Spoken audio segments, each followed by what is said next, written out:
Hello everyone, welcome to exam 101। और finally काफ़ी दिन के बाद हम आज करेंगे दक्ष बुकलेट नंबर 2 पे काम।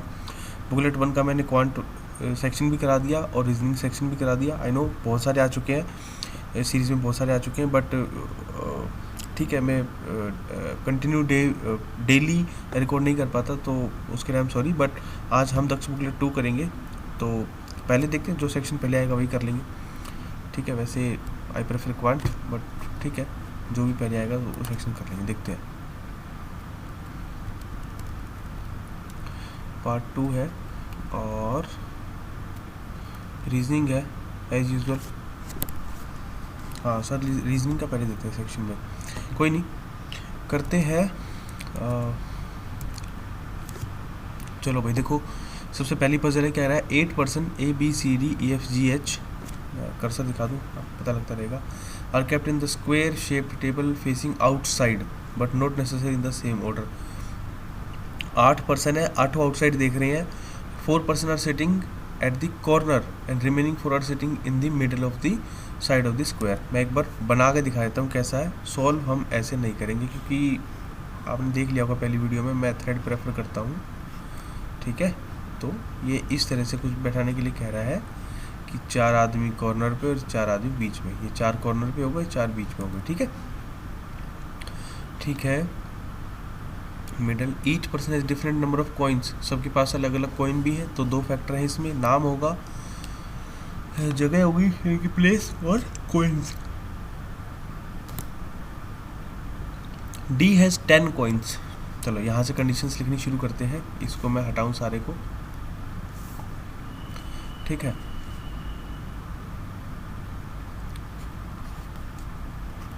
D has 10 coins and is sitting in the middle of the edge, और डी जो है वो मिडल पे बैठा है। ठीक है, तो एक काम करते हैं, मैं यहाँ बना लेता हूँ एक थ्रेड, जहाँ पे हम बैठाएंगे 1 2 3 4 5 6 7 8 लोगों को। और लेट अस अज्यूम, मान लेते हैं कि भाई जो मिडल पे है ना, मिडल वालों को हम ये प्रेफर कर देते हैं। ये मिडल वालों की जो सीट है ना, उन पे हम ग्रीन ग्रीन कलर लगा देते हैं। ठीक है, तो जिससे आप पहचान पाओ ठीक से कि भाई ये जो जिन पे ग्रीन सीट है वो मिडल है। ठीक है, अब वो क्या कह रहा है, सॉरी मिडल नहीं, ये कॉर्नर है। जिन पे ग्रीन लगाना है, ग्रीन सिंबल जिन पे लगा है वो कॉर्नर है, कॉर्नर पे। ठीक है, ठीक है, वो कॉर्नर है। डी एच 10 को sitting in the middle of the edge, middle में बैठा है।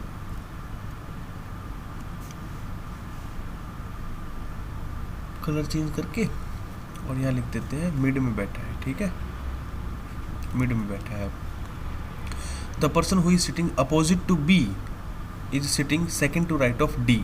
अब देखो, इसने कहा है कि सारे आउट देख रहे हैं, तो मैं अपनी तरफ से मान लेता हूँ कि सारे इस तरफ देख रहे हैं और ये जो है ये आउट की साइड है। तो डी बीच में बैठा है, तो मैं अपनी तरफ से डी को यहाँ बैठा देता हूँ, क्योंकि उसने कुछ कहा तो है नहीं कि इसके बगल में लेफ्ट राइट में बैठा है। सबसे पहले डी बैठा दिया। 2 person, the person who is sitting opposite to B, यहाँ हूँ मैं, B is sitting second to the right of D, D के सेकंड राइट पे। तो सब ऊपर की तरफ फेस कर रहे हैं, तो डी का फर्स्ट राइट और ये रहा सेकंड राइट। सेकंड राइट पे कौन है, सेकंड राइट पे जो भी पर्सन है वो बी के अपोजिट में बैठा है। अब अगर 8 लोग हैं और अपोजिट में बैठा, तो बीच में कितने आएंगे, 3, 1 2 3, और यहाँ आएगा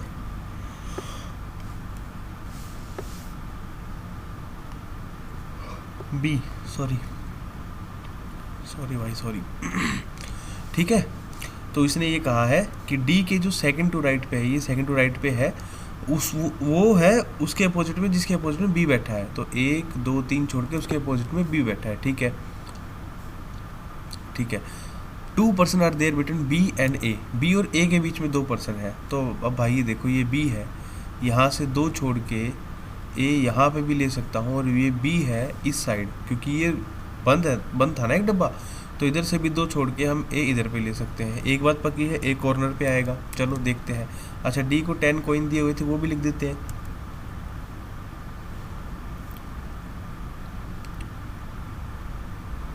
ए who is sitting opposite to the person who has 18 coins, तो अगर ए देखें तो ए से पर्सन 1 2 3 यहाँ लिख देते हैं, ए के बाद 1 2 3 छोड़ के वो आदमी आएगा जिसके पास 18 कॉइन है, ठीक है।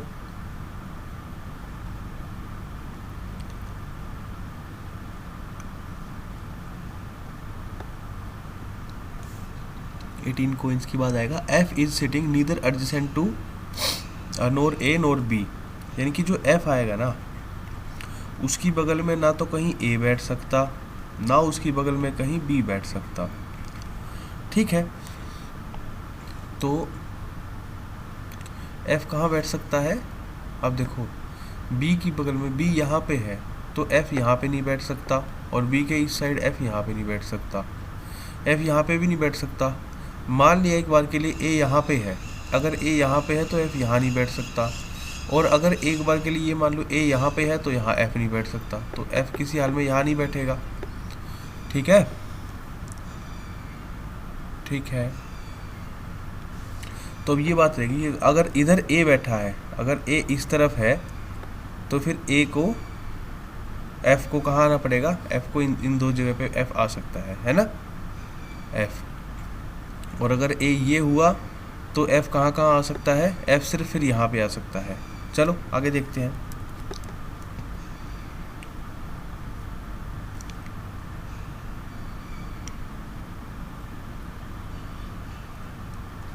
जी is sitting immediate left of E, G जो है वो सिट कर रहा है इमीडिएट लेफ्ट से ई के इस तरफ, ठीक है।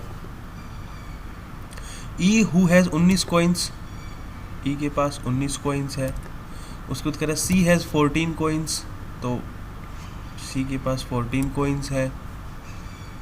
The difference in the number of coins E and C is same as number A and D, तो यहाँ लिख लेते हैं ई और सी का जो डिफरेंस है वही डिफरेंस है ए का और डी का, इसका कॉइन्स का, ठीक है। यहाँ फिर भी लिख देता हूँ, वैसे एग्जाम में लिखने की जरूरत नहीं है कि भाई कॉइन्स का डिफरेंस है। Number of person between G and B is same as between H and 16 coins, तो ये देखो जी और बी के बीच में जितने आदमी बैठे हैं उतने ही आदमी बैठे हैं एच और 16 के बीच में, एस और 16 कॉइन्स के बीच में। G has more coins than B, G has more coins than B. चलो भाई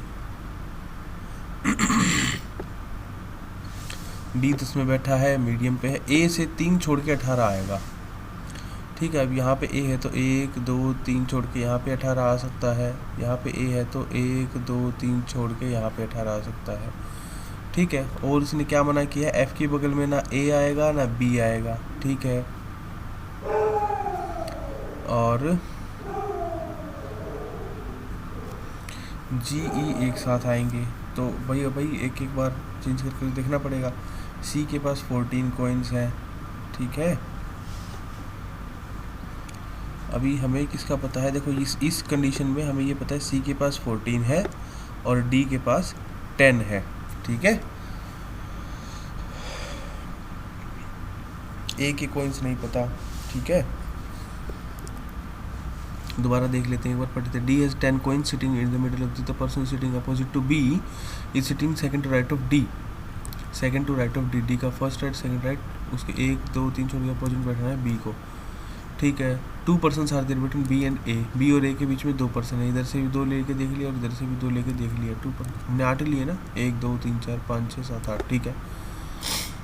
2 person are there between B and A who is sitting opposite to the one who has 18 coins, A से 3 छोड़ के 18 coins आएंगे, ए से 3 छोड़ के 18 coins आएंगे, ये भी हमने लिख लिया, ठीक है।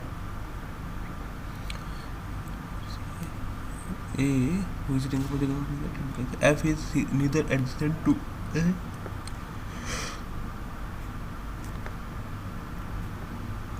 nor B. G is sitting immediate left of E.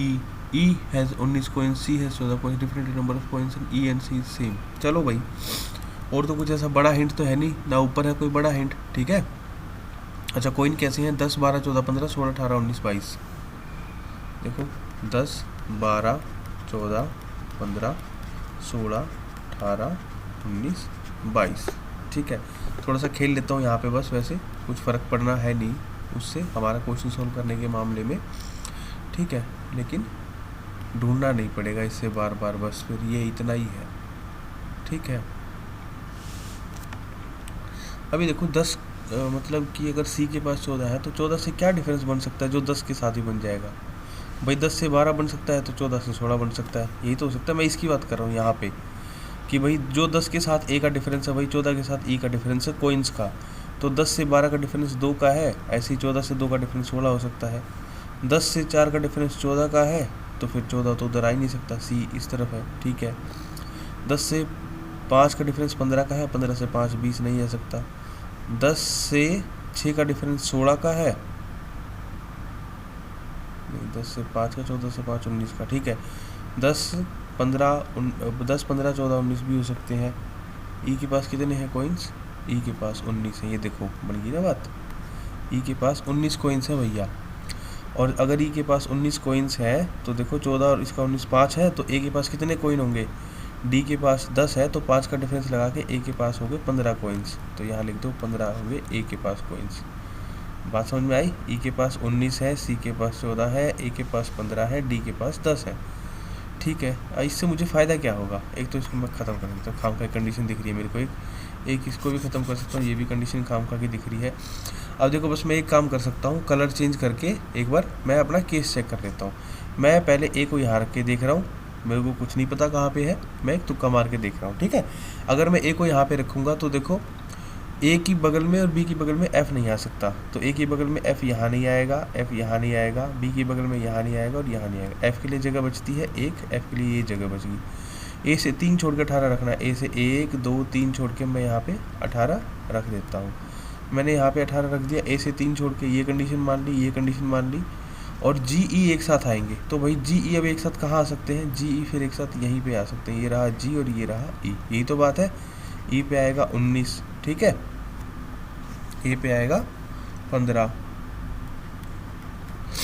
ठीक है। एफ पे अभी पता नहीं है, डी पे 10 आएगा, सी पे आएगा 14, तो सी कहाँ आएगा? सी तो फिर यही बच गया ना, देख सी के लिए और कोई जगह बची नहीं, यहाँ सी रख नहीं सकते क्योंकि सी पे 14 कॉइन्स आने हैं, सी पे आएगा 14, तो चलो सी पे 14 भी आ गया। कुछ गलत हो रहा है क्या? रख तो दिया हमने सब कुछ, क्या कुछ गलत हो रहा है? जी और बी के बीच में उतने ही आदमी बैठे हैं जितने एच और 16 के बीच में बैठे हैं, तो सबसे पहली बात एच कहाँ पे आएगा? एच तो यहाँ पे आएगा, ठीक है। अब देखो हो गए सारे, A B C D E, F का गया, एफ जी और एच। एच से 16 के बीच में 16 कहाँ आएगा? यहाँ नहीं, यहाँ नहीं, यहाँ एफ पे आ सकता है? नहीं पता, नहीं पता भाई, नहीं पता। 16 जी पे आ सकता है? वो भी नहीं पता, नहीं, क्योंकि जी और बी अलग है, एच और 16 अलग है। जी और बी के बीच में एक आदमी बैठा है, तो क्या एच और 16 के बीच में एक आदमी बैठ सकता है? हाँ, इसीलिए तो उन्होंने बताया है कि 16 यहाँ पे आएगा। हमें पता नहीं 16, लेकिन बनाना है 16 यहाँ से यहाँ, जी और बी के बीच में। अब करें जी से ज़्यादा है कॉइन्स, जी के पास ज़्यादा है कॉइन्स बी से, देखो क्या क्या पता चल गया। 18 एच के पास है, एफ के पास जो है वो 16 कॉइन्स है, ठीक है। ए के पास 15 है, ए के पास 15 है, उसके बाद जी का हमें नहीं पता और बी का नहीं पता, तो ये दो कंडीशन बची है 12 की और 22 की। अब वो कह रहा है कि जी के पास ज़्यादा होंगे, तो जी के पास ज़्यादा होंगे और बी यानी कि 12 के पास बी होंगे। तो ये भाई तुक्के से पहली बार में बन गया, ठीक है। हालांकि मैं चाह रहा था कि एक बार गलत हो फिर थोड़ा सा अच्छे से समझ में आए, पर अब क्या ही कर सकते हैं, ये पहली बार में ठीक बन गया भाई। तो ऊपर की तरफ आउट है, नीचे की तरफ जो है वो इन होगा। अब जब नीचे की तरफ इन होगा तो बनेगा कैसे, तो आप इस तरह से समझ लो इसको। मैं चलो एक बार समझा देता हूँ। हमने ग्रीन वाले कॉर्नर्स माने थे, तो कॉर्नर पे बैठा दो एक बार एच को, तो यहाँ कॉर्नर पे बैठा दिया एक बार एच को, क्योंकि सब बाहर की तरफ देख रहे हैं तो इस तरफ देखेंगे, एच भी इस तरफ देखेगा।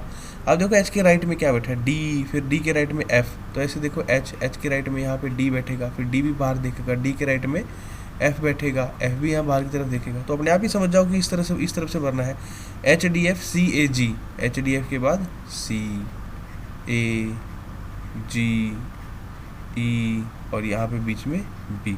देख सब बाहर की तरफ रहे हैं, भरा हमने किसी भी एक साइड ले लो, क्लॉकवाइज एंटी क्लॉकवाइज, इससे कोई फ़र्क नहीं पड़ता, ठीक है। बस अपना उसी सीक्वेंस पे आपको भरना है। तो आई होप कि क्वेश्चन हो गया, समझ में भी आया होगा। मैंने धीरे धीरे करा है, देखो एक बदल करने में 14 मिनट लग गई। मैं थोड़ा सा कोशिश करता हूँ नए बच्चों को समझ में आ जाए, ठीक है, और देखते हैं इसमें दिया तो नहीं होगा भाई। क्वेश्चन देखो खुद करने हैं, क्योंकि क्वेश्चन भी मैं कराऊंगा तो बहुत सारा टाइम भी खराब होगा। और देखो एक बार, AGEBH, AGEBH, DFCA, तो उसके बाद फिर से आएगा DFCA। ठीक है, पॉइंट्स देख लेते हैं। A15G22, देखो A15G22, उसके बाद E19 B12 E19, H18 D10, ये रहा D10, H18 के बाद D10, F16 C14, F16 और C14। ठीक है भाई, तो सारी चीज़ें ठीक है, कॉइन्स भी देख ली, सब कुछ देख लिया। इसको इरेज करते हैं, अगले क्वेश्चन पे चलते हैं। अगला क्वेश्चन क्या कह रहा है? अगला क्वेश्चन है स्टेटमेंट्स, और ये है उसका इनइक्वालिटीज़ का है। तो चलो इनइक्वालिटीज़ करते हैं। सबसे पहले एक बॉक्स बना लेते हैं, उस बॉक्स का कैसे यूज़ करना है वो मैं आपको दिखा दूंगा। ठीक है, इसमें डाल लो कि भाई अगर ग्रेटर होगा या ग्रेटर देन इक्वल होगा तो हम इधर प्रेफर कर देंगे, या थोड़ा सा दोबारा बनाते हैं। देखो इसमें यार शेप्स का ऑप्शन नहीं है क्या? पता नहीं भाई, शेप्स का ऑप्शन होता तो बढ़िया रहता है ना। कटिंग का है, एक्स्ट्रा कीबोर्ड का है, शेप्स का ऑप्शन नहीं दिख रहा है यार।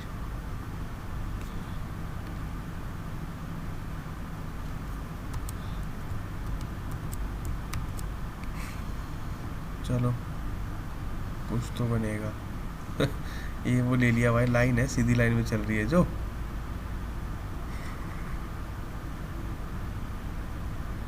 अरे तो टेढ़ी खिंच गई, कोई बात नहीं, मैंने कौन सा कहीं दिखानी थी। ठीक है, तो ये मान लो कि यहाँ पे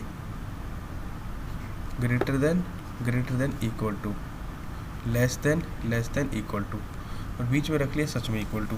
अब आपको ये बात समझनी है कि भाई अगर दो अलग अलग मेरे पास कंडीशन दी जा रही है और एक कंडीशन के बीच में ये सिंबल है, एक के बीच में ये सिंबल है, ठीक है, तो उनका कोई रिलेशन बनेगा नहीं। जैसे कि A is greater than B कह दो और फिर साथ साथ कह दो B is less than is equal to C, तो A और C का कोई रिलेशन बनेगा नहीं। Relation first second third, first third के बीच में तभी बनेगा जब जो ये सिंबल्स हैं वो सेम कैटेगरी इनकी या तो अपर वाली कैटेगरी से हो या लोअर कैटेगरी से हो। ठीक है, तभी इनके बीच में कोई कनेक्शन बनेगा भाई, नहीं तो इनइक्वालिटीज़ का है कि इनइक्वालिटीज़, फिर तो इक्वल है ही नहीं, कुछ भी अनइक्वल ही है फिर तो। ठीक है, अच्छा, हैशटैग का मतलब है कि ग्रेटर देन वाई, तो ग्रेटर देन का सिंपल यहाँ है, इसको हम ग्रेटर देन ना लिख के हैशटैग लिखेंगे। ओके, स्टार का मतलब है ग्रेटर देन इक्वल टू, तो ग्रेटर देन इक्वल टू का मतलब है स्टार। उसके बाद डॉलर का मतलब है लेस देन, तो डॉलर का मतलब है लेस देन। उसके बाद इक्वल का मतलब है लेस देन और इक्वल टू। देखो कन्फ्यूजन है, इक्वल लिखा हो तो इक्वल नहीं मानना, इक्वल लिखा हो तो लेस देन इक्वल टू मानना है। ठीक है, और एट द रेट का मतलब है इक्वल, एट द रेट का मतलब है सच्ची वाला इक्वल। ठीक है, और इक्वल का मतलब है लेस देन इक्वल। ओके, तो पहला क्वेश्चन देखो कह रहा है P से लेकर M तक। अब हाँ, इसमें जैसे हम देखते थे भाई, घर ढूंढते थे, एक रास्ता बंद है, ये सब नहीं करना। इसमें सिंपल देखना है कि हमको M से लेकर N तक जाना है। अब N से N तक कैसे जा सकते हैं भाई? M से हम P तक जा सकते हैं, P से R तक जा सकते हैं, R से आगे रास्ता है नहीं तो हम नहीं जा सकते, है ना, फिर तो हम नहीं जा सकते। एक काम करके देखता हूँ, देखो मैं कोशिश करके देखता हूँ कि इसका स्क्रीनशॉट लेके और वहाँ शेयर किया जाए, उस पे वहाँ पेस्ट करके देखूँ। ठीक है ना, फिर उससे बार बार इधर स्क्रीन घुमाने की ज़रूरत पड़ेगी नहीं। और अरे वाह, आ तो गया, थोड़ा सा सरक भी जाता है भाई। चलो इतने से हम काम चला लेंगे। देखो अभी लाइव मैंने एक चीज़ सीखी तुम्हारे साथ। अब देखो ये कह रहा है कि हमको M से लेकर N तक जाना है, बीच में सिंबल है वो देख लेंगे, मैं बता दूंगा कैसे कैसे देखते हैं। लेकिन पहले देखो M से थ्रेड कनेक्ट हो रहा है, M से P तक हो रहा है, P से फिर R तक, लेकिन R से कुछ N तक जा नहीं रहा। तो ये तो पहला तो गलत ही हो गया, जो 1 है वो गलत हो गया। अगला कह रहा है M से N तक जाना है, तो M से N तक जा सकते हैं, M से P तक, P से R तक, R से N तक। दूसरे पर भी नहीं जा सकते भाई, ये तो हम सेकंड पे भी नहीं जा सकते। ठीक है ना, M से P तक जा सकते हैं, P से R तक, R के आगे कोई कनेक्शन नहीं, ना M का ना N का ना कुछ भी। ठीक है, ठीक है। अब उसने दोनों बार M और N की बात कही है, M की और N की बात कही है। एक में कह रहा है M और N के बीच में हैश होना चाहिए, हैश का मतलब है ग्रेटर देन। ओके, एक बार कह रहा है M और N के बीच में डॉलर होना चाहिए, डॉलर का मतलब है लेस देन। तो यार बात बनेगी थोड़ी, है ना। आप देखो डॉलर का मतलब लेस देन है। अगर ये कहता, देखो अगर ये कहता दो अलग अलग सिंबल्स के थ्रू कि m ग्रेटर देन n होगा या m less than equal to n होगा, या अपोजिट मान लेते कि m greater than equal to n होगा और लेस देन ये होगा, समझ रहे हो, एक के साथ इक्वल टू का साइन भी लगा देता, तो हमारे पास हर वो 3 पॉसिबल केस बन जाते जो होते हैं।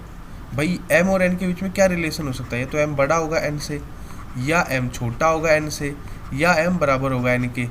इन 3 में से कोई भी एक पॉसिबल है ना।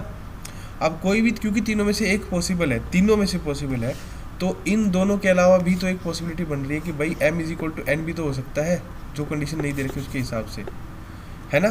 तो अगर इनके बीच में किसी भी एक के बीच में नीचे इक्वल लगा दिया होता, m equal to n, greater than n, greater than equal to n या less than equal to n करके एक क्वेश्चन में, तो हम बोल देते भाई इधर और है, इधर और हो जाता, क्योंकि वो हर पॉसिबल सिंबल दिख जाता जो m और n के बीच में हो सकता है। अब नहीं है तो हमें ये बोलना पड़ेगा भाई ना कंक्लूजन 1 ठीक है ना 2 ठीक है, नीदर नोर का केस बन जाएगा यहाँ पे, ठीक है। एक मिनट इरेज कर देता हूँ, पता नहीं क्या होगा। चलो बहुत अच्छी बात है, ये फोटो इरेज नहीं हो रहा, ठीक है।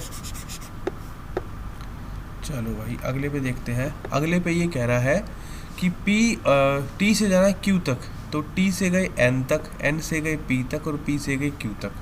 ये बात तो ठीक है, लेकिन T से Q तक जाते टाइम बीच में निशान सिंबल इक्वल का आना चाहिए। इक्वल का मतलब है कि लेस देन इक्वल टू, ये सिंबल आना चाहिए। इक्वल लिखा है ना, इक्वल कोड में है, कोड का असली मतलब इक्वल का ये है, ठीक है, ये मिलना चाहिए। अब इसका मतलब ये है कि भाई या तो ये मिल जाएगा या फिर इक्वल मिल जाएगा, क्योंकि मैंने लास्ट वीडियो में ये बताया था कि भाई लेस देन इक्वल टू और इक्वल टू, इसमें सबसे बड़ी प्रायोरिटी इसकी होती है, उसके बाद इसकी और लास्ट में इसकी होती है। तो अगर हमें ये इन्फॉर्मेशन ढूंढनी है दो सिंबल के बीच में ये साइन ढूंढना है, तो भाई या तो उन दोनों के बीच में ये साइन हो या इससे छोटी प्रायोरिटी का साइन हो, तो हम मानेंगे, है ना। अगर उससे बड़ी प्रायोरिटी का कहीं कोई ऐसा साइन बन रहा है जिसमें ये बन रहा होगा सिंबल बीच में, तो फिर इससे ज़्यादा प्रायोरिटी होगी, फिर तो भैया मतलब समझ रहे हो। अगर मेरे पास एक जगह लिखा हुआ है कि C is less than A और दूसरी तरफ लिखा हुआ A is less than is equal to B, तो C से B तक जाते टाइम मेरे पास दो सिंबल है, लेस देन इक्वल टू और लेस देन, तो दोनों में से किसको प्रायोरिटी दूंगा, मैं इसको दूंगा। मैं कहूँगा C is less than B, ऐसा नहीं कह सकता C is less than is equal to B, ठीक है ना। जो बड़ा सिंबल है दोनों में से उसको प्रायोरिटी मिलेगी। तो हमें यहाँ बीच में क्या चाहिए, हमें बीच में चाहिए लेस देन इक्वल टू, तो यहाँ पे सबसे बड़ा सिंबल ही लेस देन इक्वल टू होना चाहिए, ठीक है। देखते हैं क्या क्या बन रहा है इसके बीच में।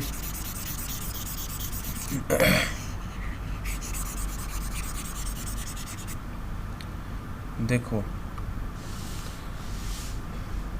हमने चाहिए P से Q तक जाना है, नहीं सॉरी T से Q तक जाना है, T से Q तक। तो T से Q तक जाने के लिए पहले T से N तक जाओ, बीच में सिंबल आया @ का, ठीक है, ये आया। ये तो भाई दोनों साइड है, ये @ का सिंबल तो दोनों साइड होता है,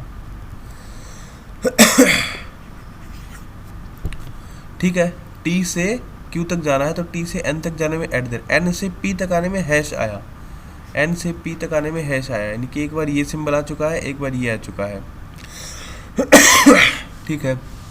और P से Q तक जाने में इक्वल का आ गया, P से Q तक जाने में इक्वल का आ गया। अब ये देखो यहाँ पे T है और इनके बीच में यहाँ पे Q है, क्योंकि T से Q तक ही पहुँचना है, T से Q तक पहुँचना। @ का मतलब इक्वल है, हैश का मतलब है ग्रेटर और इक्वल का मतलब है लेस देन इक्वल टू। तो क्या T और Q के बीच में कोई रिलेशन बनेगा, नहीं बनेगा भैया, क्योंकि एक साइड ये ग्रेटर है, एक side less than equal to के साथ आ रही है, तो कोई सिंबल तो नहीं बनेगा इनके बीच में। तो कहेंगे भाई T और Q के बीच में जो ये कंडीशन दे रखी है इक्वल का, ये गलत है, ये गलत है। अब Q और से T तक जाना है, तो Q से T तक जाने के लिए Q से पहले P तक देखो, तो Q से P तक। अब देखो उल्टा जाएंगे तो कैसे करेंगे, हाँ अभी तक हम P से Q जा रहे थे, अब Q से P जा रहे हैं ना, क्योंकि हमको Q से T तक जाना है और Q से T तक जाने के लिए पहले Q से P तक जाना पड़ेगा और Q से P जाने के लिए उल्टा जाना पड़ेगा। तो जब उल्टा जाते हैं Q से P, इक्वल का साइन है, तो इक्वल का साइन क्या कहता है कि भाई लेस देन इक्वल टू। तो जब उल्टा जाते हैं तो ये साइन पलट के जो इसका अपोजिट साइन है लेस देन इक्वल टू का उल्टा हो जाएगा ग्रेटर देन इक्वल टू, हमें वो लगा के देखना पड़ेगा। और ग्रेटर देन इक्वल टू कहाँ पे है, स्टार।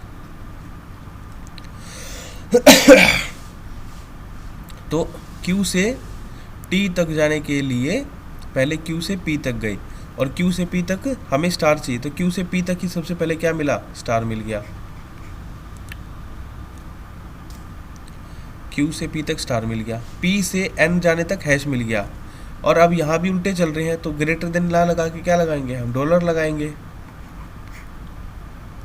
अगर अलग कैटेगरी का क्वेश्चन वो मिल गया तो यही आंसर, सवाल खत्म हो जाएगा। क्योंकि देखो यहाँ पे रखो मान लो Q और यहाँ पे रखो मान लो T, और Q से T तक जाने के लिए बीच में पड़ा स्टार, स्टार का मतलब है ग्रेटर देन इक्वल टू, फिर पड़ा डॉलर, डॉलर का मतलब है लेस देन। तो ये दोनों सिंबल तो एक दूसरे के अपोजिट है भैया, ठीक है भाई। रिलेशन तभी बनाओगे ना जब इक्वल इक्वल दे रखा हो, ग्रेटर देन, दोनों के बीच में कुछ सिमिलर साइन दे रखे हो।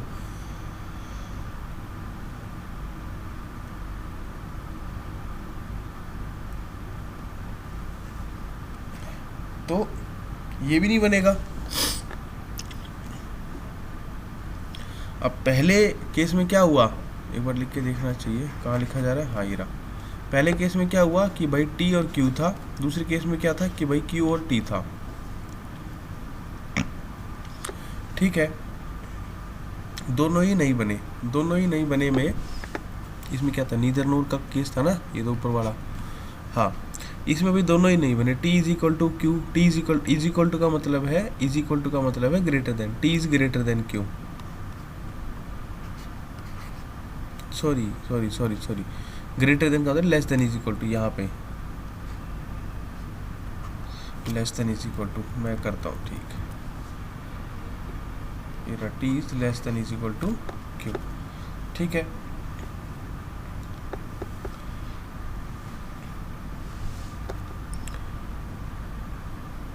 और दूसरा कह रहा है कि Q is greater than T, Q is greater than, star का मतलब क्या है, star greater than is equal to T।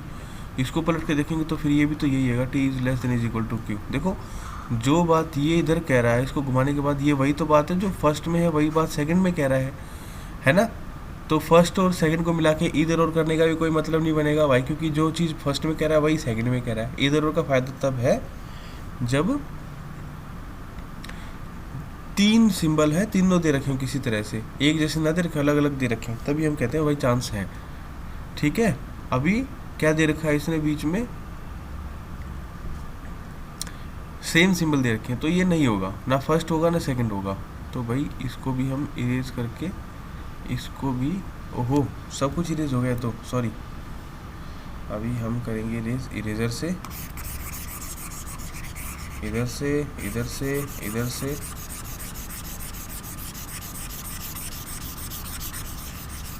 ठीक है,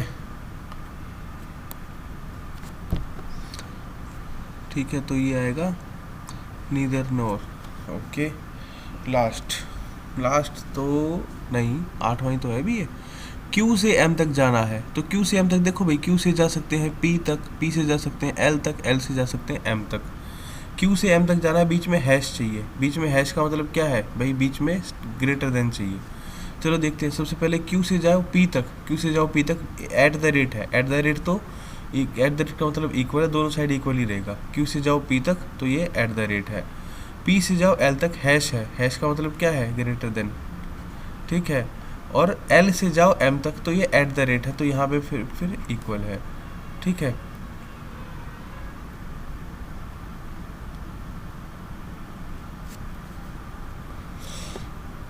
ठीक है भाई,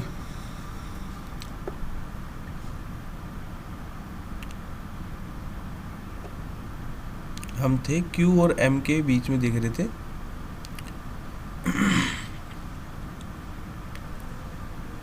तो ये तो नहीं बन रहा है, Q और M के बीच में हमें ग्रेटर देन चाहिए और हैश का मतलब ग्रेटर है, तो ये बन रहा है, सॉरी ये तो बन रहा है। देखो Q और M के बीच में क्या बन रहा है, वही इधर उधर गए, हमने देखा Q और M के बीच में ग्रेटर देन सिंबल बन रहा है। इसकी प्रायोरिटी कम है, इसकी प्रायोरिटी एक ही जैसी है, मतलब इन दोनों से प्रायोरिटी बड़ी हैश की, ग्रेटर देन की है। और ग्रेटर देन क्या लिखा है, हैश, और हमें क्या चाहिए, हैश, तो ये तो ठीक है। अब M से P तक जाना है, तो M से L तक जाओ, L से P तक जाओ, M से L तक जाओ, L से P तक जाओ, और M से L तक जाने के बीच में क्या है, एट द रेट है, लेकिन एट द रेट दोनों साइड से वही बनेगा, तो इसको एट द रेट लिख देते हैं, इक्वल लिख देते हैं, एट द रेट एक ही बात है। और एल से पी तक जाना है, एल से पी तक जाना है, एल से पी तक जाने के लिए हैश है। अब हैश की जगह क्या लिखेंगे, एल से पी तक जाने के लिए हैश की जगह लिखेंगे एल से पी, उल्टा जाना है तो हैश की जगह क्या लिखेंगे, लेस देन के डॉलर का साइन लिखेंगे, ठीक है। डॉलर का मतलब क्या है, लेस देन, ठीक है। अब इनके बीच में क्या बनेगा, एम से पी के बीच में M is less than P बनेगा, ठीक है ना, M is less than P. और लेस देन पी को कैसे लिखते हैं, एंड से, तो कैन के बीच में सॉरी डॉलर से, तो कैन के बीच में डॉलर है, हाँ, तो ये इसमें आएगा बोथ कंक्लूजन आर ट्रू, ठीक है। तो इसके सिर्फ यही रहने देते हैं, बाकी और आगे क्वेश्चन देखते हैं, ठीक है। इसको इरेज करते हैं। अब 8 हो गए, देखो 2 खुद से करना तुम इसके इनइक्वालिटीज़ के, ठीक है। और भाई पार्डन मी अगर बीच में तुम्हें फील हुआ हो कि भाई ये तो सो ही गया, क्योंकि मैं सच में अभी थोड़ा सा ऐसी कंडीशन में हूँ कि ले सो ही गया मैं तो बस, ठीक है। सरक जा भाई,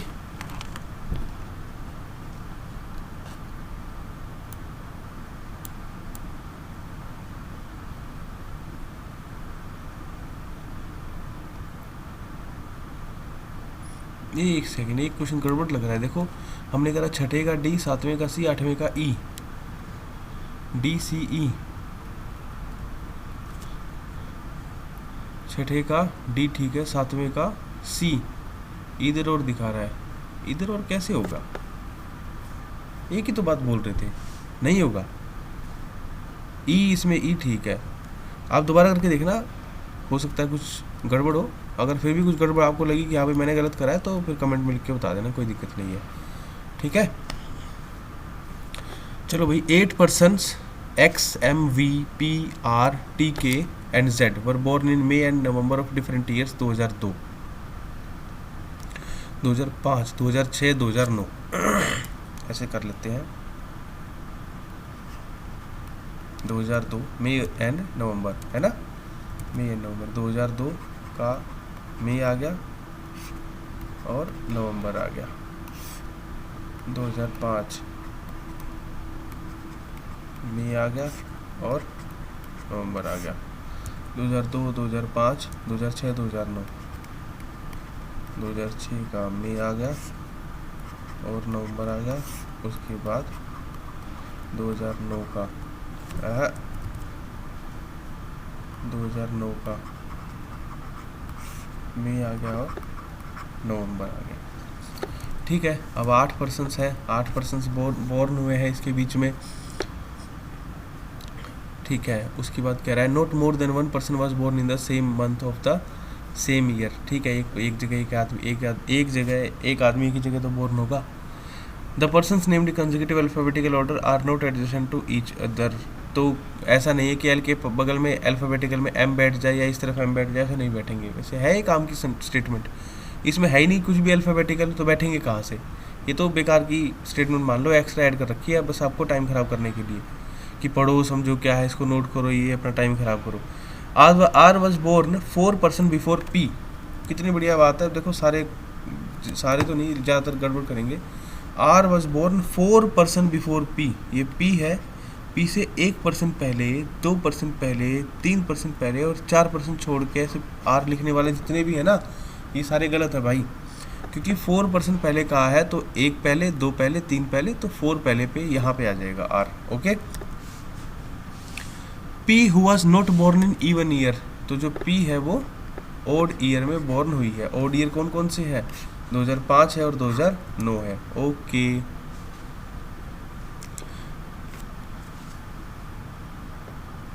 Z was born after K but before T, देखो वो कह रहा है Z was born after K but before T, Z was born after K before T, ठीक है, before T. T who was not born in the same month and Z, तो देखो T और जेड सेम मंथ में नहीं है, same month में नहीं है, तो इसका मतलब ये है कि टी और जेड सेम मंथ में नहीं है। इसका मतलब ये है कि टी अगर नवंबर को हो गया तो जेड आगे फिर कहीं भी ऊपर नवंबर में नहीं होगा, जेड होगा फिर मई में, ऐसे अलग अलग मंथ में है टी और Z, not for same month. M was born in different month than P, T और जेड का है, एम और पी का भी यही पेयर है भाई, डिफरेंट मंथ का। Neither R nor P together in the same year. M was born in different month than P, ठीक है, but neither R nor P together in the same year. R और P एक साल में नहीं हुए, समझ रहे हो। वो ये कह रहा है कि आर और पी जो है वो देखो एक साथ तो वैसे भी नहीं हुए, यहाँ अलग अलग लिखा तो है, आर और पी अलग अलग है, तो ठीक है, मेरे ख्याल में इस लाइन का भी कोई मतलब नहीं है। Only 2 person were born between M and X. M से 2 छोड़ के एक्स बोर्न हुए थे, और who was born immediately after V. X जो है वी के तुरंत बाद आया था, एक्स जो है वो वी के तुरंत बाद जो है आया था। एम जो है, एम और एक्स के बीच में 2 का गैप होगा, यही उसने लिखा है कि M X who was born immediately after V. ये एक्स और वी का ले लिखते हैं, X was born immediately after V, ऐसे ऐसे, ठीक है। देखो थोड़े बहुत केस बना के देखने पड़ेंगे, थोड़ा हाँ आपको प्री लेवल के हिसाब से रेडी कर रहा हूँ कि भाई प्री में तो कम से कम क्वेश्चन देखो और उड़ाना शुरू कर दो, क्योंकि मैं ऐसे ही करता हूँ भाई, ठीक है। इस बार मेरा आरआरबी पीओ हुआ नहीं, क्लियर दिया तो था क्योंकि प्रैक्टिस नहीं थी भाई। मैं पानी पी के आऊँ, एक बार पोज कर रहा हूँ इसको, ठीक है, तब तक बना। ठीक है भाई, 3 बजे यार अकेला बैठ के बोल रहा हूँ, मुझे खुद ही नींद आने लगती है कई बार तो। चलो एनीवेज, सबसे पहले शुरू करते हैं पी से। देखो कलर चेंज कर लेता हूँ पहले मैं, ठीक है। तो पी से शुरू करते हैं। पी को बैठाना है ओड में और 3 छोड़ के आर। तो पहले तो ये देख, पी ऊपर 2005 में तो आ ही नहीं सकती है ना। अगर मैं यहाँ पी को बैठाऊंगा तो 1 2 3 छोड़ के ऊपर आर नहीं बैठ सकती, ठीक है ना। तो पी 2009 में ही बैठेगी, ठीक है। समझ गए होगी शायद, रख के देख लेना, अपने आप समझ जाओगे कि क्यों नहीं बैठेगी। यहाँ तो 2 केस बनाई दूँ यार, ए और ये रहा पी। पी से 1 2 3 छोड़ के ऊपर आर, ऐसे ही 3 छोड़ के इधर पी के ऊपर आर, ये कंडीशन तो हो गई। अच्छा, वी और एक्स तुरंत बैठे हैं, वी के तुरंत नीचे एक्स बैठा है और एम से 2 छोड़ के एक्स बैठा है, ठीक है। एम और पी अलग अलग मंथ में है, टी और जेड सेम मंथ में नहीं है, मतलब भी अलग अलग मंथ में है। तो क्या कर सकते हैं भाई, एम रख के देख सकते हैं कि भाई एम रखा, 2 छोड़ के एक्स आया, एम नहीं रख सकते, ठीक है ना। यहाँ पे एम रख के देख लिया, अब यहाँ पे नहीं आएगा। एम रख के देखा, यहाँ पे एम रख के देखा, 2 छोड़ के ऊपर एक्स रख के देखा, एक्स के तुरंत ऊपर वी आएगा, ठीक है ना। मैं एक काम करता हूँ, पेन चेंज कर लेता हूँ भाई, ठीक है। ये ब्लू चला के देखते हैं। यहाँ तो एम हो ही नहीं रहा, यहाँ पे एम रख के देखा, एम से 2 छोड़ के ऊपर आएगा वी, वी के एम से 2 छोड़ के आएगा एक्स, क्या भाई, एक्स, एक्स के तुरंत ऊपर आएगा वी, ठीक है। और उसके बाद क्या क्या कह रहा है वो कह रहा है के के नीचे जेड के नीचे टी। देखो के के नीचे जेड, जेड के नीचे टी। अब चेक क्या करना है कि क्या टी और जेड सेम मंथ में आ रहे हैं, तो देखो जेड भी मई में आ गया और टी भी मई में आ गया, तो कंडीशन गलत हो गई, ठीक है ना, ये कंडीशन गलत हो गई, ठीक है। एम मतलब यहाँ नहीं आएगा, एम और ऊपर रख के देख लो, एम से 2 छोड़ के ऊपर एक्स, एक्स के तुरंत ऊपर हो गया वी, ऐसे करके देख लो तो बच गया टी, टी के नीचे जेड, जेड के नीचे टी, टी, टी के नीचे जेड और जेड के नीचे टी। देखो टी और जेड सेम मंथ में तो नहीं है, टी मई में है, जेड नवंबर में है, ये ठीक है। एम और पी तो नहीं है सेम मंथ में, एम मई में है और पी नवंबर में है, ये भी ठीक है। बस फिर क्या था, हो गया। मेरे हिसाब से फिर इतना ही है बस इस पजल में। देखते हैं वी एक्स टी आर, पहले खुद ही देख लो भाई, क्यों आंसर पे डिपेंड करो। जितनी भी कंडीशन मेरे हिसाब से तो होगी भाई। देखो V x T R,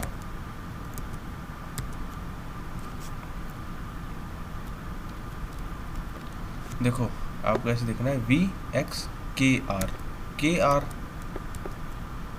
we X K are, के कहाँ है, अच्छा के नीचे जेड के नीचे टी था भाई, मैंने इसको गलती से टी लिख दिया, ठीक है। के नीचे जेड के नीचे टी, ऐसे होगा V X K R M Z T P. तो देखो V X K R M Z T P, ठीक है भाई, ये जो क्वेश्चन हमने करा है ये ठीक है, ठीक है। चलो इरेज मारो। और वो भूल गया ना, देखो इस बार फिर से यहाँ से कॉपी करके स्क्रीनशॉट लेके हम आगे कर सकते हैं, जैसे कि मैं अब करूँगा। यहाँ से स्क्रीनशॉट लिया, ये देखो इतना जो है इतना हमने कॉपी किया और यहाँ पेस्ट कर दिया। क्या आ गया, अरे दोबारा कर रहा हूँ, देखो यहाँ हमने ये रहा, मैंने दरअसल पहले ही पिछली बार कट कर दिया था। यहाँ से कंट्रोल सी किया, यहाँ कंट्रोल वी कर दिया, हो गया। अब इसको भी स्कैन कर सकते हैं क्या, देखते हैं ये। Okay, add to current page, new page, नहीं ऐसा कुछ नहीं करना, हमको सिर्फ मूव करना है भाई। हमको सिलेक्शन का ऑप्शन दे दो रे बाबा। ये तो यार वही हो रहा है, तो ये नहीं चाहिए।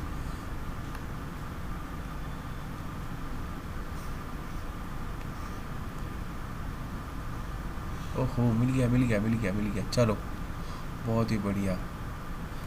इसको छोटा तो कर नहीं सकते क्योंकि टेक्स्ट में तो है नहीं। चलो देखते हैं, इतना ही बहुत है भाई, थोड़ा सा चलाना आ गया मेरे को।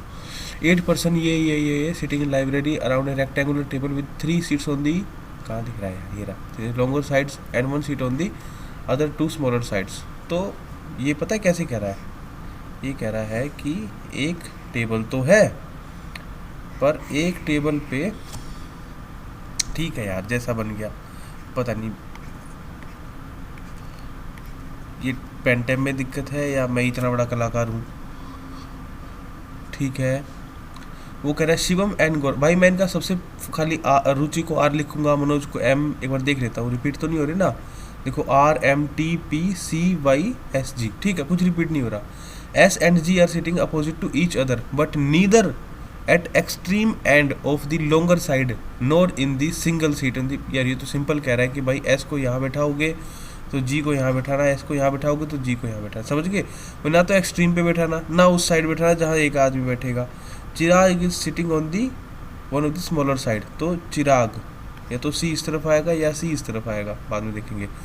Yogesh is sitting on the immediate left of Manoj, Yogesh is sitting on the immediate left of Manoj, ऐसे बैठा है। But not on the same side of the table, यानी कि सेम साइड पे नहीं है। मनोज बैठा है किसी और साइड पे, योगेश बैठा है किसी और साइड पे, कैसे पॉसिबल है। मनोज को यहाँ बैठा दूँ, सब देख कर रहे हैं वैसे, facing towards the centre of the table.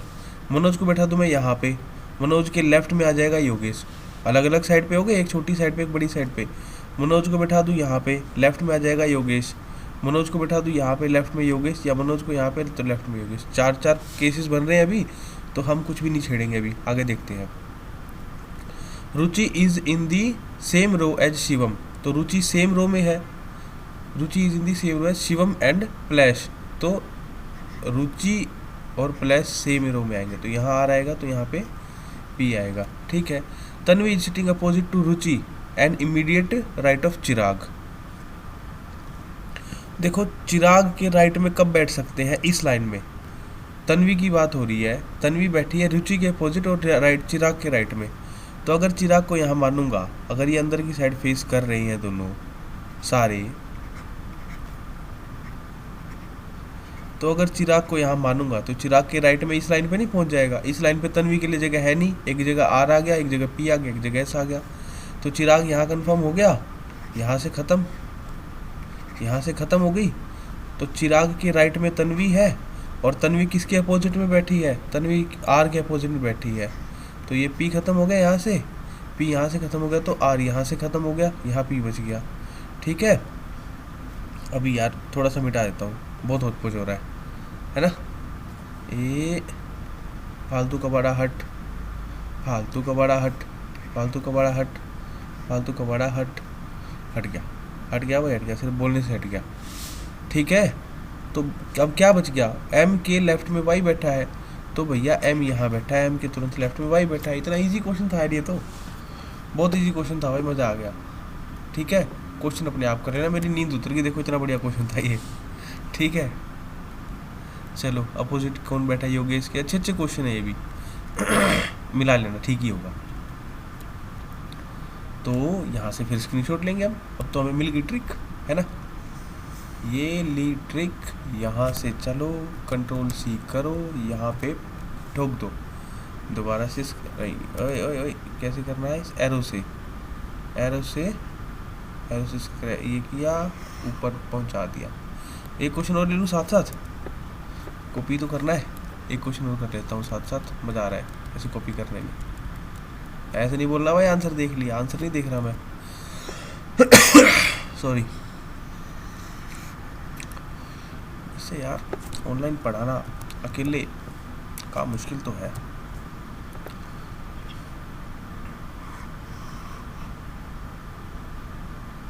चलो 2 क्वेश्चन ले लिए, ठीक है। अब करते हैं। सबसे पहला ऊपर 8 मेंबर है, 4 मैन है, देखो 4 मैन है CGAH और 4 वुमेन है FDBE।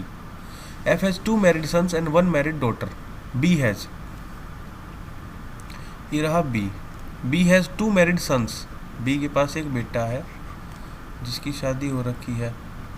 भाई ये वुमेन ही होगी, इतने एडवांस नहीं है शायद ये, ठीक है। और एक बेटी है, उसकी शादी समझ गए ना, सन इन लॉ से होगी तो ये जो डायरेक्ट कनेक्शन दिखा रही है इसके सन या डॉटर है, ठीक है। 2 मैरिड सन 1 मैरिड डॉटर। लास्ट लाइन में कह रहा है सी is a son in law, तो भाई सन इन लॉ तो यही बनेगा, C is a son in law. C son in law है किसका, ए का, यानी कि इसकी शादी ओ से हो रखी है। और देखो ए मैन में आया है, ए मैन में आया है, बी वुमेन में आई है ना, बी वुमेन में आई है, ठीक है। एफ इज नहीं, और क्या कह रहा है, डी इज जी सिस्टर।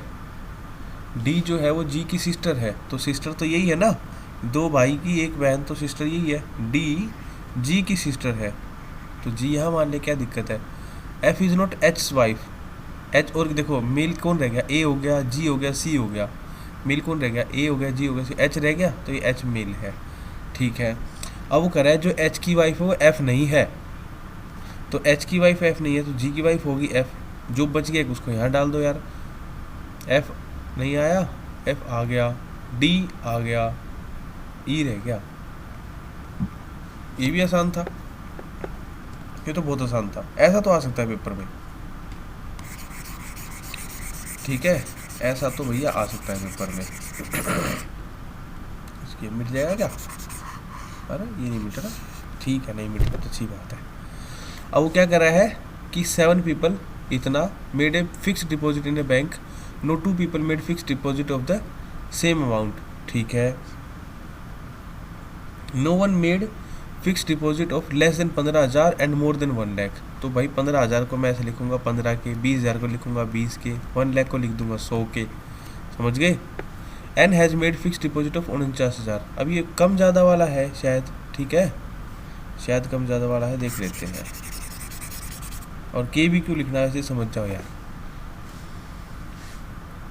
7 है तो मैं अपनी तरफ से जैसे 1 2 3 4 5 6 7, मैं तो ऐसे ही करता हूँ भाई, जो कम ज़्यादा वाले अरेंज करने होते हैं, ठीक है। तो नो 2 पीपल है fix same amount, no one has made fix deposit of less than 15 से कम फिक्स डिपॉजिट कोई नहीं है, मोर देन 1 एक से ज़्यादा भी नहीं है। तो सबसे बड़े वाला यहाँ आएगा, सबसे छोटे वाला यहाँ आएगा। फिलहाल के लिए मान के चलता हूँ यहाँ 15 आ रहा है और यहाँ पे 100 आ रहा है। N had made fix deposit of 49,000, तो एन के पास कितना है, एन के पास 49,000 है। J's fix deposit 3 times of I deposit, J का डिपॉजिट उतना है जितना आई के डिपॉजिट का भी 3 गुना है, ठीक है। M whose fixed deposit is in multiple of 19, तो एम का डिपॉजिट 19 के मल्टीपल में है, तो 19 से कम 19, 19 दूनी 38। And has deposit more than that of J, और जे से ज़्यादा है, 19x में है, और m का जो है m और j में बात करी जाए तो j से ज़्यादा है। Sum of the fixed deposit of l and k is 43,000। ये पता नहीं क्या बना रहे हैं भाई, मेरे को डर लग रहा है, पता नहीं होगा भी नहीं होगा। l और k का 43,000 है, 1,43,000 है भैया, 143 है। Difference between fixed deposit j और n, j का और n का वो है 41,000, ठीक है। K's fix deposit is 4,000 less than 4 times of O's fix deposit. K किसके बराबर है? 4 टाइम्स ऑफ ओ में से 4 कम। Difference between M and J is deposit half the difference between M और जे का डिफरेंस किसके बराबर है? Half the difference between fix deposit of I and ओ।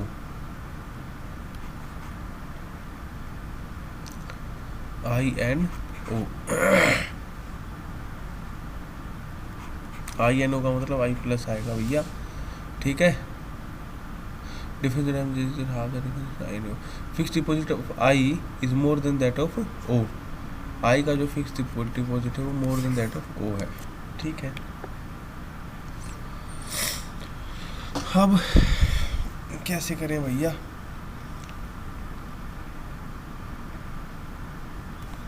देखो जे का निकाल सकते हैं शायद हम, ठीक है, शायद हम जे का निकाल सकते हैं। देखो जे और एन का डिफरेंस 41 है, जे और एन का, एन दे रखा 49 है, तो जे क्या हो सकता है?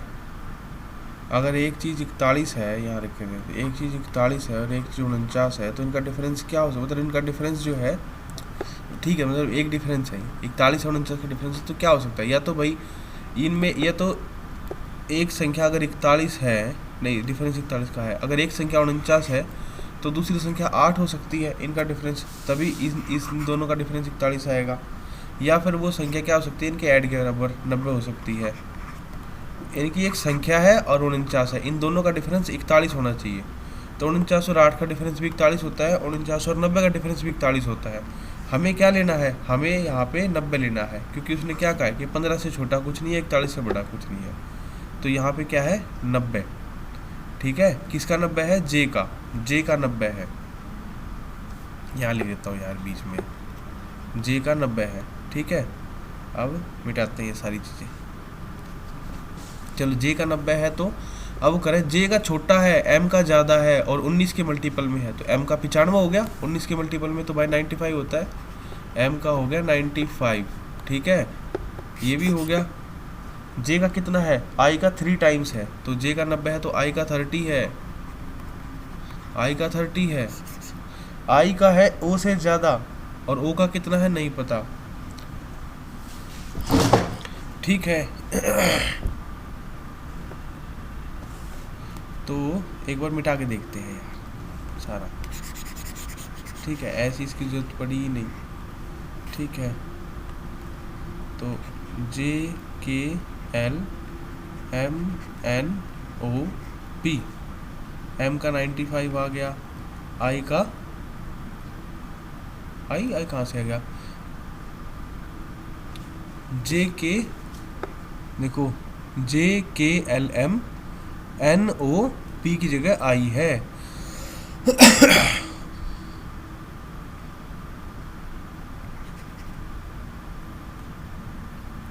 आई यहाँ लिख रहा हूँ भाई, आई जे के एल एम एन ओ था, तो आई की जगह आई यहाँ लिख रहा हूँ। आई जो है वो 30 है,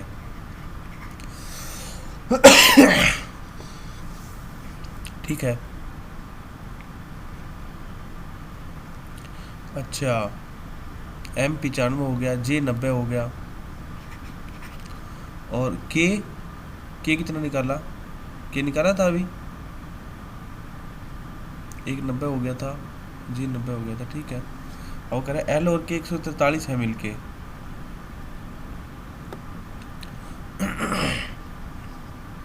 एम और जे का डिफरेंस कितना है? जितना आई और ओ का जोड़ है। एम का और जे का डिफरेंस है, एम का 95 है, देखो ये क्वेश्चन देखो, ये वाला एम का और जे का डिफरेंस कितना है? 5 का, और ये 5 का डिफरेंस किसके बराबर है?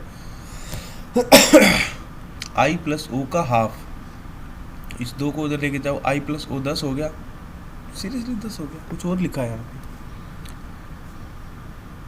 Fix deposit of I more than I more amount than that of O, I का ओ से ज़्यादा है। Difference between M and J fix deposit is half of the difference between fix deposit of I and O, difference between M and J fix deposit, M का और J का fix deposit है, उसका जो difference है वो half है किसका, half deposit is half of difference between fix deposit I and O, half of difference between fix deposit of I and O, ठीक है। तो इसको थोड़ा सा ठीक लिखता हूँ, आई और ओ का डिफरेंस आएगा, डिफरेंस बिटवीन आई एंड ओ, और यहाँ पे उसने क्या लिखा है कि भैया आई के पास ज़्यादा है ओ से, देखो ये देखो आई इज़ ग्रेटर देन ओ, तो वो क्या लिख रहा है कि एम का और जे का जो डिफरेंस है वो आई माइनस ओ बटे 2 है, और एम और जे का डिफरेंस अभी हमने देखा 5 है, तो यहाँ पे लिख दिया 5 है, यहाँ पे 5 है, तो 5 2 उधर मल्टीप्लाई होकर होगा 10, आई और ओ का डिफरेंस 10 है, आई और ओ का डिफरेंस 10 है, तो आई का 30 है, तो ओ 20 नहीं हो जाएगा क्योंकि आई बड़ा है। ओ 20 हो गया। अब जब ओ 20 हो गया तो 20 चौका 80, 80 में से 4 गए 76, 76 के का हो गया, और जब के का 76 हो गया तो के का यहाँ 76 डाल के एल का नहीं आ जाएगा, 13 में से 6 गए 7 और 13 में से 7 गए 6, 67, एल का हो गया 67 और एन का 49 लिख ही रखा था सबसे पहले। चलो सारे हो गए, ये भी सॉल्व, सारे हो गए भाई सारे। अब चलो आगे, मेरे को ना नींद आ रही है, नींद आ रही है भाई नींद। अब मैं छोड़ दूँ तुम्हारे ऊपर थोड़े बहुत क्वेश्चन, 30 क्वेश्चन करा दिए मैंने, ये तो पूरा सेट हो जाएगा। चलो करते हैं इसको, थोड़ा छोटा करें, हाँ आगे 2 क्वेश्चन अब आ जाएंगे।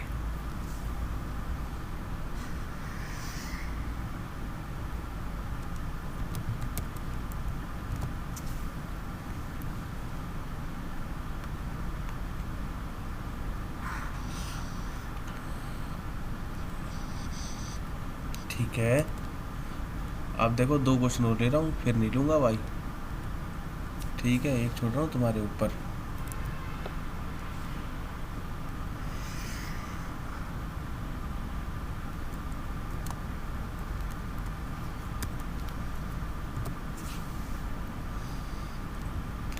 बाहर कैसे निकल गए भाई,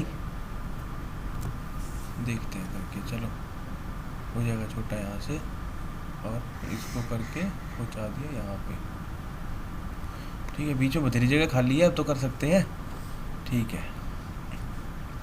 only a few A are B, तो भाई देखो मैं इस तरह से रिप्रेजेंट करता हूँ कि ये ए है और ये बी है, कुछ भी तो ए हो सकते हैं जो ये बीच में है, लेकिन ओनली ए फ्यू है, कुछ ही होंगे सारे नहीं होंगे, तो सारे ए बी के अंदर नहीं आ सकते, ये इसका मतलब है। और इसको रोकने के लिए मैंने लगा दिया एक एरो, इस एरो के 2 काम है, ए अगर अंदर आएगा तो ये बी जो है इसकी पिन चुबा के इस पिन की ए का गुब्बारा सा फोड़ देगा, ए अंदर नहीं आ पाएगा, और इस एरो का मतलब है बी इस तरफ सरक सकता है, बी ए के अंदर घुस सकता है, ए बी के अंदर नहीं घुस सकता, okay.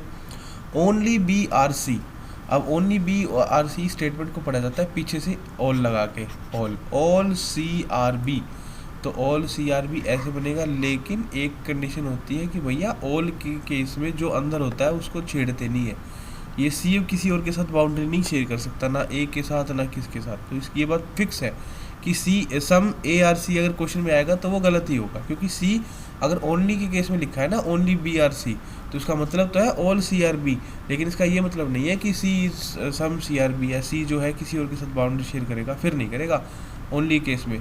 No C is D, कोई भी सी डी नहीं है, तो इस सी को लेके जाओ बाहर, ठीक है, कोई भी सी जो है वो डी नहीं है, इतना ही है। अब उसके बाद कंक्लूजन कह रहा है नो ए इज डी, कोई भी ए डी नहीं है, ए डी बना दिया इसके अंदर, कोई भी ए डी नहीं है, ये तो गलत है। देखो कंक्लूजन में हमें जो बात उसने लिखी है हमें वो पूरी कोशिश करनी है गलत हो जाए, और अगर उसने क्वेश्चन में कोई बात लिखी है प्रोबेबिलिटी पॉसिबिलिटी, तो हमें पूरी कोशिश करनी है वो बात सही हो जाए। सिलोजिज्म इतना ही है भैया, ठीक है। तो कंक्लूजन है नो ए इज डी। भैया सी को डी के साथ नहीं मिलाना, मैं सी को डी के साथ ऐसे करके ऐसे करके ऐसे करके लिख देता, भाई सी और डी नहीं मिले हुए, तो ए और डी तो मिले हुए हैं, तो ये बात तो गलत हो गई है। सम डी आर ए, कुछ डी ए है, तो मैंने क्या कहा, अगर पॉसिबिलिटी नहीं लिखी तो जो उसने कहा गलत करने की कोशिश करनी है, तो हमने पहले गलत कर ही रखा था, मैंने तो कर ही रखा था गलत पहले, ये देखो ठीक है, ये तो गलत है। अब करें सम डी आर ए, अगर मैं डायग्राम ऐसे बनाता हूँ तो कहाँ है सम डी आर ए, भाई या तो कुछ सी ए जो है वो डी होंगे या कुछ नहीं होंगे, यानी कि ये भी गलत है। और इन दोनों के बीच में ईदर और लगेगा, ईदर और, या तो तीसरी जो सेंटेंस है वो ठीक है, या सॉरी ये तो फर्स्ट सी ठीक है या सेकंड ठीक है, या तो नो ए इज डी ठीक है या सम डी आर ए ठीक है, इस तरह से दोनों में ईदर और लग जाएगा। सम ए आर नॉट बी, कुछ ए ऐसे हैं जो बी के अंदर नहीं जा सकते या बी नहीं बन सकते, तो ये बात बिल्कुल सही है। तो इसका आंसर बनेगा ओनली वन, ईदर वन और two follows and three follows, ठीक है। आगे देखो सम ए आर बी, इरेज कर दूँ इसको, इरेज तो नहीं कर सकते भाई, ये इरेज करने पे ना ये हेडिंग मिट जाती है।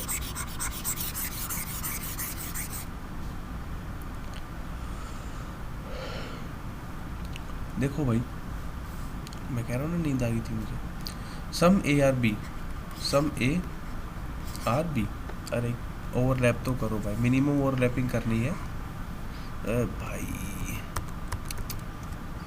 मेरे को जाना चाहिए कंपटीशन में, तभी मैं अवार्ड जीत के लाऊंगा बहुत सारे, ठीक है। Some A are B, only a few B are C, कुछ ही बी ऐसे हैं जो सी हो सकते हैं, only a few B are C, ठीक है, कुछ ही बी है जो इधर सी की तरफ, सॉरी गलत बनाया ना यारो, only a few B are C, कुछ ही बी है जो सी की तरफ आ सकते हैं, बी सारा सी की तरफ आ सकता है, सी बी के अंदर घुस सकता है, बी सी की तरफ नहीं जा सकता सारा, ठीक है। नो ए इज डी, ए का किसी भी डी से कोई संबंध नहीं है, ठीक है। कंक्लूजन है at least some A are C, कुछ ए ऐसे हैं जो सी हैं, तो भाई मैंने कहा था कि अगर पॉसिबिलिटी ना हो तो हर कंडीशन गलत करने की कोशिश करनी चाहिए।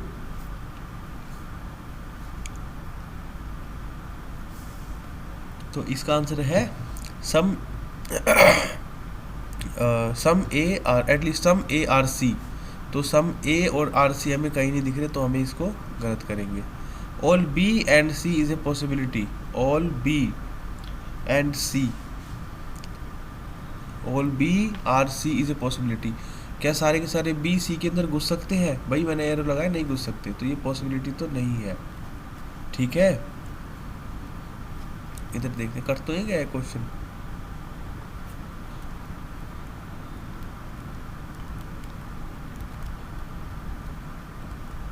मेरे को दिखी ना इसमें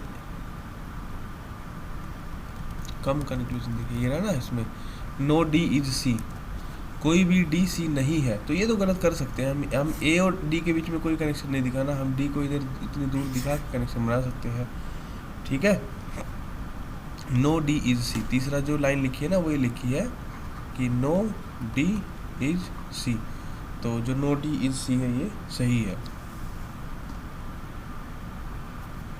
नहीं ये गलत है कि भाई नो डी इज सी, ये गलत है क्योंकि यहाँ तो सम डी आर सी बन गए, ठीक है। तो इसमें है कि भाई एक भी फॉलो नहीं करेगा इसमें, तो इसमें सारे ही रद्दी स्टेटमेंट दे रखी है। चलो भाई जल्दी करें फिर, सोए भाई नींद आ रही है, ठीक है। इस साइड करते हैं, चलो इस साइड तक कहता है all A are B some B are C only a few D are A, देखो पढ़ने का कितना फ़ायदा है, only a few D are A, अब क्योंकि ओनली ए फ्यू है तो ये arrow, all A are B, ये जितने भी ए है ये ऑल ए आर बी,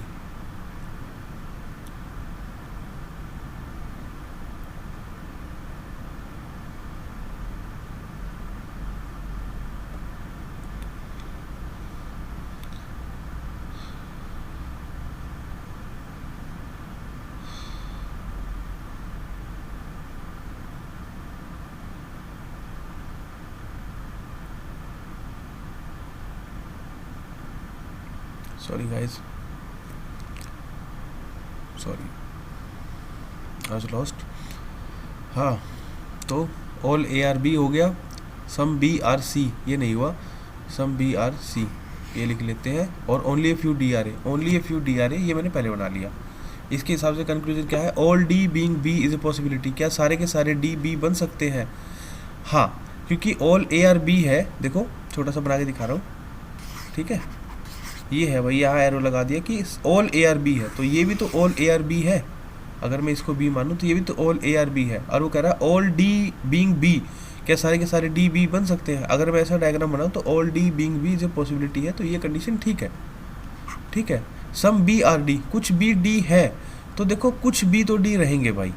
इस कंडीशन में भी देखो, इस कंडीशन में भी मैंने some all A are B था, तो इस कंडीशन में जब बनाया तो बी का कुछ हिस्सा डी के साथ हमेशा शेयर होगा, ये भी ठीक है। सम ए आर सी, कुछ ए सी होंगे, ये पक्की बात नहीं है, क्योंकि देखो इस कंडीशन में भी ए इधर रहा, सी इधर रहा, लैपिंग हुई नहीं, कोई ज़रूरी है नहीं, तो ठीक है, यहाँ पे कोई ज़रूरी है नहीं। आई एम सॉरी यार, क्योंकि मैं जो लेट क्लासेस रिकॉर्ड करता हूँ कई बार क्या हमेशा ही लेट करता हूँ, तो तब तक बस हालत ख़राब हो चुकी होती है। यहाँ पे भी only a few A are C लिखा है, तो only a few A are C, ठीक है, only a few A are C. All A are B, तो यहाँ पे भी ऐसे ही मिनिमम ओवरलैपिंग करनी है, all A are B, only few A are C. No C is D, C का डी से कोई संबंध नहीं है। ऑल सी आर ए, क्या ऑल सी आर ए हो सकता है? अब ये देखो ये किसके बीच में था, ओनली वाला था, only a few A are C, only a few A are C, कुछ ही ए सी थे। कह रहा all C are B, C और बी कह रहा है, ये तो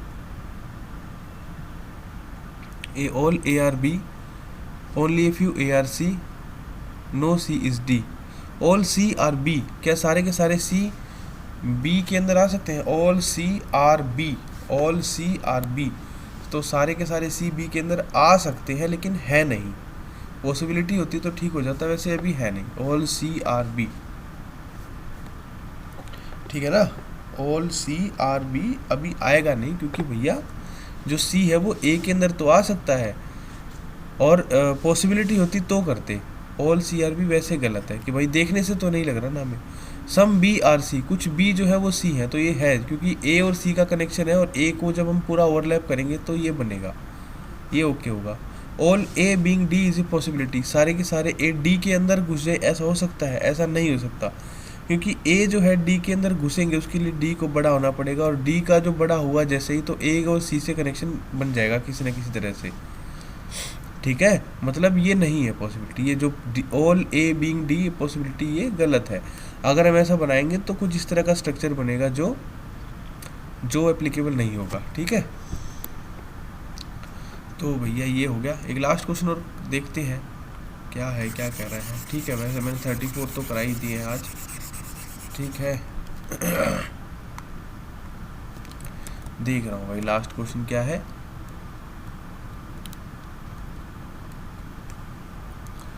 ये प्रिंट स्क्रीन पे गए, यहाँ से छाप मारा और ये आ गए। अच्छा, तो मैं कॉपी कर लेता हूँ।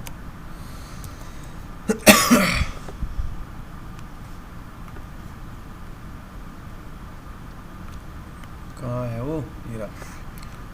चलो, वही कह रहा है, देखो मुझे ओनली दिखी, only a few D are B, कुछ ही डी ऐसे हैं जो बी बन सकते, only a few D are B, कुछ ही बी डी ऐसे हैं जो बी बन सकते हैं, सारे डी के अंदर बी के अंदर नहीं आ सकते। सम ए आर बी, कुछ जो ए है वो बी है।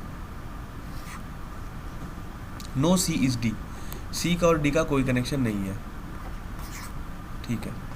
वो कह रहा है नो थ्री इज सी, ये थ्री नहीं डी होगा, no D is C, no D is C भी ठीक है। देखो अब ये तुम चेक कर लेना, मैं तीनों केस में बताता हूँ। अगर वो कहे नो डी इज सी, तो नो डी इज सी तो पहले ही दे रखा है क्वेश्चन में, फिर तो ठीक हो जाएगा। अगर वो कहे नो बी इज सी, तो नो बी इज सी देखो अब दिखने में ठीक है, लेकिन गलत हो सकता है, क्योंकि सी और बी को हम ओवरलैप करा सकते हैं, ठीक है। इस तरह से देखो, डी से इस तरफ से लिया भाई, डी का सी के साथ कनेक्शन है नहीं, तो डी का बी के साथ बन सकता है, तो उस कंडीशन में ये गलत हो जाएगा। और ये कहे कि अगर नो ए से चेक कर लिया, नो ए इज सी, तो ए और सी भी गलत है। देखो मैं ए को, इस सी को थोड़ा सा ऐसे लंबा करके खींच के सी ऐसे, तो ए और सी का भी कनेक्शन बना सकता हूँ। तो सी का ए के साथ कनेक्शन बन सकता है, बी के साथ बन सकता है, डी के साथ तो नहीं बनेगा, वो क्वेश्चन में दिया है। जैसा आपको सही लगे क्वेश्चन के हिसाब से ऐसा कर लो। अगला कह रहा है some A are C is a possibility. हाँ, ये देखो मैंने पॉसिबिलिटी में तो कोशिश करते हैं ना वो सही चीज़ सही करने की, तो मैंने डायग्राम बना तो सही है, ये रहा, सी को लंबा करके और सी मिल सकते हैं, तो कोई दिक्कत नहीं है, तो ये तो नहीं होगा, ये हो जाएगा। सम बी आर ए, कुछ बी ऐसे हैं जो ए है, तो हाँ बी और ए में ओवरलैप है, तो इसलिए यहाँ भी तो कहा है सम ए आर बी, तो सम बी आर ए, वो भी ठीक है, ठीक है। तो पहला जो 3 है, 3 की जगह ए बी सी के हिसाब से अलग अलग वो बता दिया, ये दोनों ठीक है, ठीक है भाई। तो इसी के साथ हमारा दक्ष बुकलेट का जो है रीजनिंग पार्ट ख़त्म होता है सोते पढ़ते, ठीक है। क्वांट आ गया, क्वांट करेंगे, कोशिश करेंगे अगली वीडियो में, मैं कोशिश करूँगा कल संडे कल ही बना